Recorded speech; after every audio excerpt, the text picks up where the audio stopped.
ఈడొక్క correct రాసిండు ఈడ. భవిష్యత్తులో బీజేపీ ప్రభుత్వమే లోక్సభ ఎన్నికల్లో గెలిపే సంకేతం.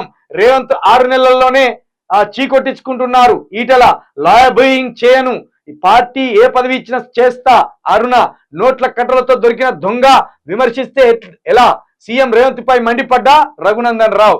అయిపోయా, రేవంత్ రెడ్డి నీకు బీజేపీ సుచ్చు పోయించకుండా అడుగున్నాను. బీజేపీ కానీ నీ చుట్టూ ఉరితాడు అల్లుతా అంటది. రాజకీయ పరమైన ఉరితాడు రేవంత్ రెడ్డి చుట్టుకుంటా అంటది చుట్టూ. ఎందుకంటే ఇప్పుడు బీజేపీ నుండి గెలిచిన వాళ్ళు చిన్న మొగోళ్ళు కాదు. రఘునందన్ రావు మంచి మాటకారే, వ్యూహాలు చేయడంలో దిట్టే. ఈటల రాజేందర్ చిన్న మొగోడు కాదు, వ్యూహాలు అల్లడంలో దిట్టే. కేసీఆర్ అసొంటోని కాదని గెలిచినోడు హుజురాబాద్ లో. ఇక డీకేఆర్న ఆమె ఏమి చిన్న కాదు, కాంగ్రెస్ నుండి బీజేపీలోకి వచ్చినాక మరింత బలపడుతున్నది. కాబట్టి 6 నెలల్లో బీజేపీదే ప్రభుత్వం అని రఘునందన్ రావు అంటున్న మాటలను కొట్టి పడేయలేము. వాళ్ళ వ్యూహాల్లో వాళ్ళు ఉంటారు.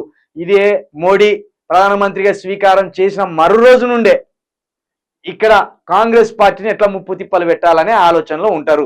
కాబట్టి రఘునందన్ రావు లేదా ఈటల రాజేంద్ర వీళ్లకు కాంగ్రెస్ ప్రభుత్వాన్ని ఎట్లా పడగొట్టాలి, రేవంత్ రెడ్డి ఓటు కేసును ముందుకు ఎట్లా తేవాలి, కవితను జైల్లేయడంలో ప్రధాన పాత్ర పోషించింది ఈటల రాజేంద్ర, బండి సంజయ్, ధర్మపురి అరవింద్.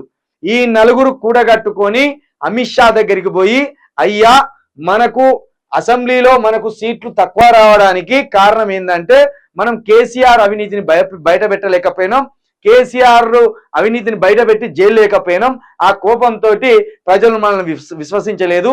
కేసీఆర్ మీద కోపంతో ఉన్న తెలంగాణ ప్రజలు దాన్ని మనం క్యాచ్ చేసుకోలేకపోయినాం. కాబట్టి ఇప్పుడు పార్లమెంట్ ఎన్నికలన్నా మనకు ఊహించిన దానికంటే ఎక్కువ సీట్లు రావాలంటే మనము కేసీఆర్ ఫ్యామిలీ నుండి ఎవరినో ఒక్కరిని లోపలేయవలసిందే అని ఈటల రాజేంద్ర, అదేవిధంగా ధర్మపురి అరవింద్, అదేవిధంగా బండి సంజయ్ భాయ్ అమిత్ షా దగ్గర మాట్లాడినట్టు తెలిసింది. ఆ తర్వాతనే కవితను అరెస్ట్ చేసింది. అలాగే ఇప్పుడు సార్ మనం ప్రభుత్వాన్ని ఏర్పాటు చేయాలంటే తెలంగాణలో రేవంత్ రెడ్డి ఓటుకు నోటు కేసును ముందటేయాలి సార్ అని చెప్తారు. అంతే, అది ముందర పడంగానే రేవంత్ రెడ్డి పక్కకు తప్పుకోగానే ఇక ఉంటుందండి ఇక కొట్లాట.